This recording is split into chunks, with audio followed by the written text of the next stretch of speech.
చూడండి గంగమ్మ ఎలా పరవళ్ళ దొక్కుతుందో.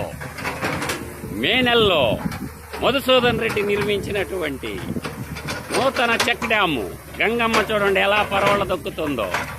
ఇది కదా గంగమ్మ, చూడండి ఎలా పరవళ్ళ దొక్కుతుందో. మిత్రులారా చూడండి, మే నెలలో మండు టెండల్లో నీళ్లు చూడండి ఎలా ఉన్నాయో. గంగమ్మ చూడండి ఎలా పరవళ్ళ దొక్కుతుందో. మా గ్రామంలో 365 రోజులు నీళ్లుంటాయి. 2 సంవత్సరాలు వర్షాలు కురవకపోయినా వాటర్ ఉంటాయి.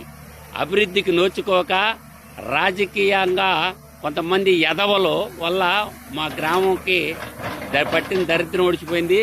చూడండి, ఎటు చూసినా గంగమ్మ పరవళ్ళు దొక్కేటట్టు చేస్తాను. అందువల్ల ప్రజలు ప్రతి గ్రామంలో నీళ్లు ఎక్కడుంటాయో అభివృద్ధి ఎక్కడ ఉంటుందని ప్రగాఢంగా సూచిస్తాను. గంగ చూడండి ఎలా ప్రవహిస్తుందో. కాబట్టి ప్రతి ఒక్కరు కూడా ప్రభుత్వ భూములు కబ్జా చేసుకోకుండా ప్రభుత్వ భూముల్ని వాటర్ రిసోర్స్ పాయింట్లుగా కానీ క్రియేట్ చేసుకోగలిగితే ఎప్పుడు నీటి సమస్య ఉండదు. పశువులకు కానీ, పక్షులకు కానీ, వ్యవసాయానికి కానీ, పరిశ్రమలకు కానీ నీళ్లుంటేనే అభివృద్ధి జరగద్దని నేను ప్రగాఢంగా నమ్ముతాను. కాబట్టి నీళ్లని కాపాడుకోవాలా, ప్రభుత్వ భూములు కాపాడుకోవాలా. ప్రభుత్వ భూముల్ని కబ్జా చేసుకుంటారు కానీ ప్రభుత్వ భూములు కాపాడుకొని నీళ్లు నిలవబెట్టుకొని నమో గంగా నమో గంగా ఆ శివుడికి ప్రార్థనలు కావాలా. గంగమ్మ చూడు ఎలా ప్రవహిస్తుందో.